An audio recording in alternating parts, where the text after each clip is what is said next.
Hello, moms, and welcome. My name is Dr. Natasha Burgert. I'm a general pediatrician in the Kansas City area, a national spokesperson for the American Academy of Pediatrics, and I'm a mom of two. Choosing baby products for the first time can be overwhelming. There's so many aisles, there's so many things to think about, so many products you don't even know if you need. So today we are going to get real about this experience of buying baby products for the first time or building a registry through a fun game show we're going to call Baby Product Madness. I have some amazing moms here with me today who are going to answer some questions and share some stories about buying those baby products for the first time. And I want to learn more about them. So first things first, please, moms, can you introduce yourself? Tell me a little bit more, and I want to know where you are in your parenting journey. Hi guys, my name is Judy Travis. I'm a mommy YouTuber, and I've been on YouTube for about 12 years, so it was fun sharing our growing family online. I have 4 girls, so it's been pretty exciting, and our youngest is 2 months old. All right, Ashley, please introduce yourself. Hi, my name is Ashley. I am also a mom of 4. We live in Ohio. I have 2 boys, and they are ages 11 and 5. My oldest just went back to school, and I have 2 girls, and my youngest is also 2 months old as well. So life is crazy. Brittany, I'd love to hear more about you. Hi, yes, I'm Brittany Fuselier, and I'm from Baton Rouge. I have 2 kids, 1 and 3. I'm a pharmacist full-time, but I'm also an influencer, and I'm excited to be here. Thanks so much. Thanks all of you for being here. This is going to be fun today. It's going to be super casual. We're going to learn, we're going to tell stories, and it's going to be great. Let me tell you how Baby Product Madness is going to go. I have got 3 categories of questions in front of me. Baby talk, real or not real, or name that product. I'm going to go around the circle. I'm going to give you an opportunity to pick one of your categories. I'll give you that question, and then we'll talk about the answer. Judy, I'm going to go with you first. Let's start with baby talk. Okay, first question. How many items on average does a mom put on her baby registry? Okay, I'm thinking like a first-time mom would probably put 60 items. Oopsie. The average is actually nearly double that, if you can believe that.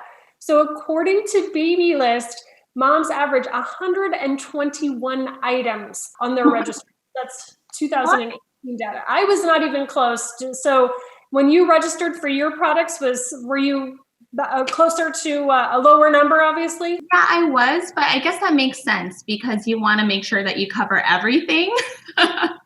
So over 100 makes sense. Well, Ashley, I'd love to hear from you next. What category would you like? Let's go with what's that product? Hooray! All right, here is the Soothy Snuggle. All of you guys are very familiar with this.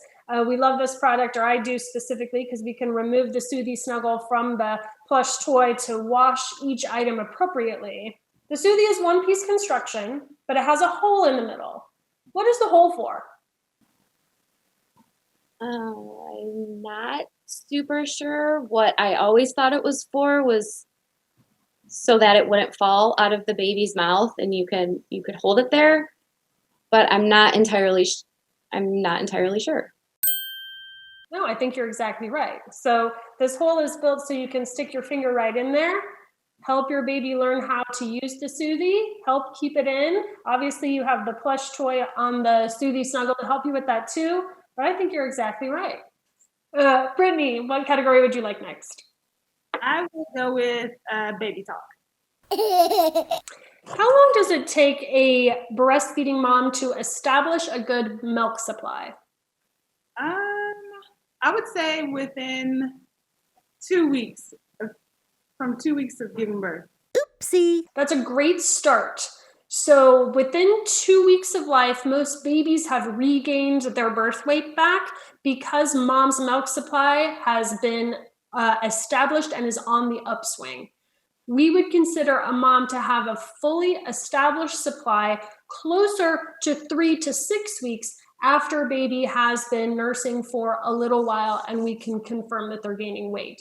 That's a long time for moms to exclusively nurse, right? We get tired and we need to take some breaks. So after babies are established breastfeeders, after that couple of weeks, then that's when we can start introducing the bottle and using a breast pump like the Philips Avent double electric breast pump to be able to continue to stimulate the breast with the soft cushions on the shield, stimulate that prolactin, and get that breast milk supply established. So you were right. Ashley, what would you like next? Let's go with baby talk. What percentage of babies have colic? Oh boy. I would say 15%. Oopsie. 40% of babies worldwide have colic. And especially as a pediatrician, like this is one thing that new moms come to me all the time and they are terrified to even start to experience colic for their babies. Colic is when babies cry, typically for a particular time of day. So at least 3 weeks of age, they're crying at least 3 hours a day, at least 3 days a week. We call that the rule of 3. The challenge is from our perspective is we really don't know what causes colic. We think it could be a little gut immaturity, maybe some reaction to milk proteins. Sometimes it can be because of excess gas or burping.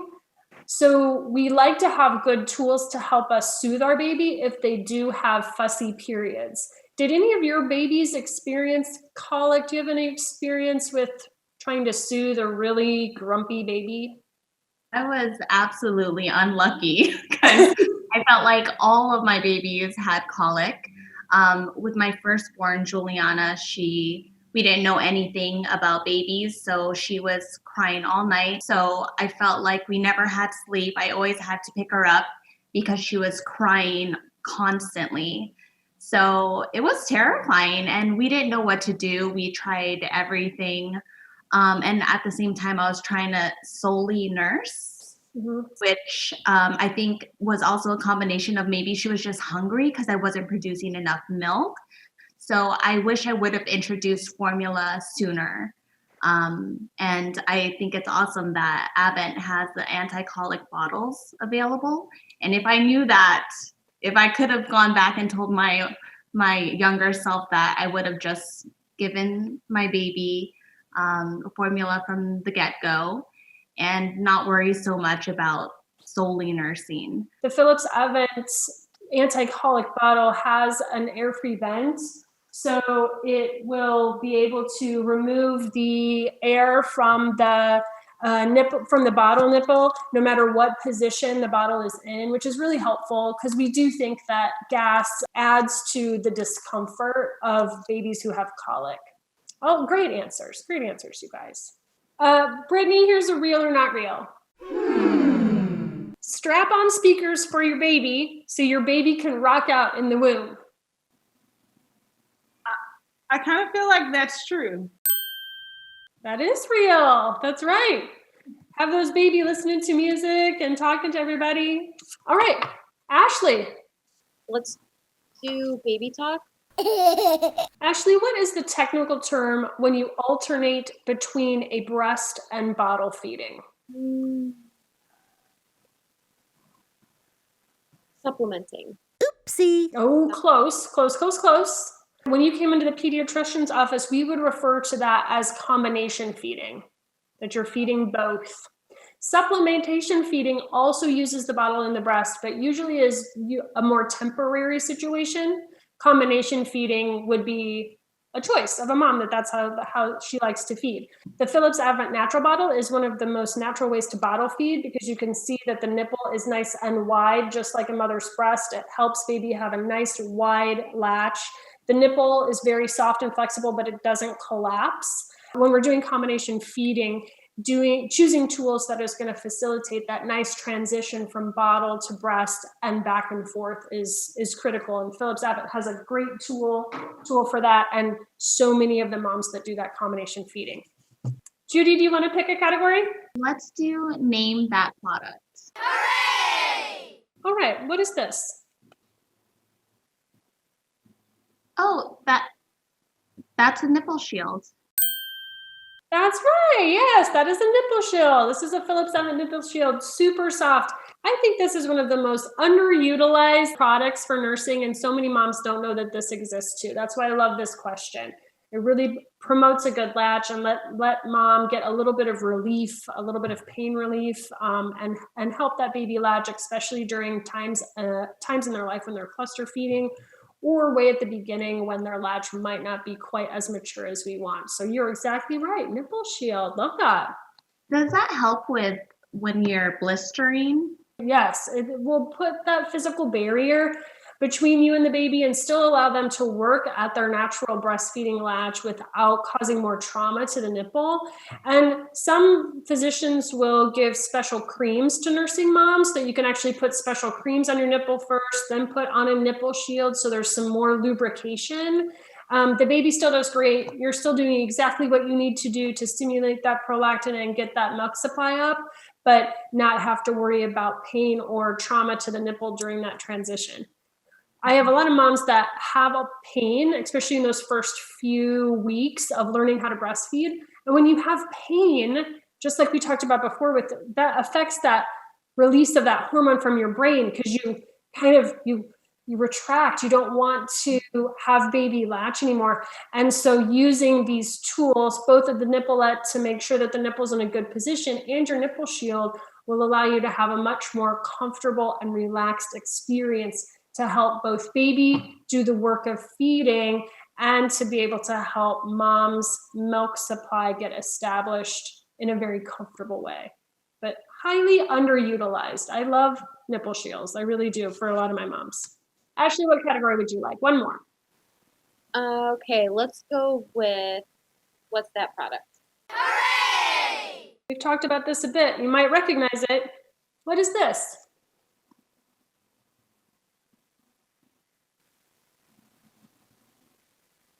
A shovel? Spoon? I have no idea. Oopsie. This is the air-free vent that goes in the anti-colic bottle. So here's your air-free vent. It's this wonderful piece of technology. It goes right into the top of the anti-colic bottle so that when you are feeding that baby, it will allow that milk to get in that nipple, but keep that air out. Help those babies not get cranky. Keep that colic away, which is fabulous. We love that tool. And very few pieces. So easy to clean. Brittany, one more category for you. Let's go with baby talk. How long does breast milk keep when it's frozen, refrigerated, or room temperature? Frozen, I think if it's in the deep freezer, 12 months, but just a regular freezer, maybe 6 months. What about refrigerated? Is it 24 hours? No. 4 days. And 5 days, okay. And then room temp? I would say 4 hours. The master of breast milk storage. Good for you. Deep freezer 12 months, regular freezer 6 months, refrigerated 5 days, and you can keep breast milk out at room temperature for 4 hours. Well done. That was not easy. Great job. Ashley, is this real or not real? A baby mop onesie. So when baby crawls on the floor, they can help you clean. I would say it's not real, but I would not be surprised. Oopsie. That's 100% real. Oh my gosh. You have to start with those chores really early, right? I need to buy one of those. Well, you guys have all been excellent today. I'm giving everybody 1,000 points. You're all winners. And I'm so glad that all of you tuned in today. I really hope that you will follow Philips Avent on Instagram for more Q&A videos, some more information as we all work together for Moms Get Real. Thank you so much.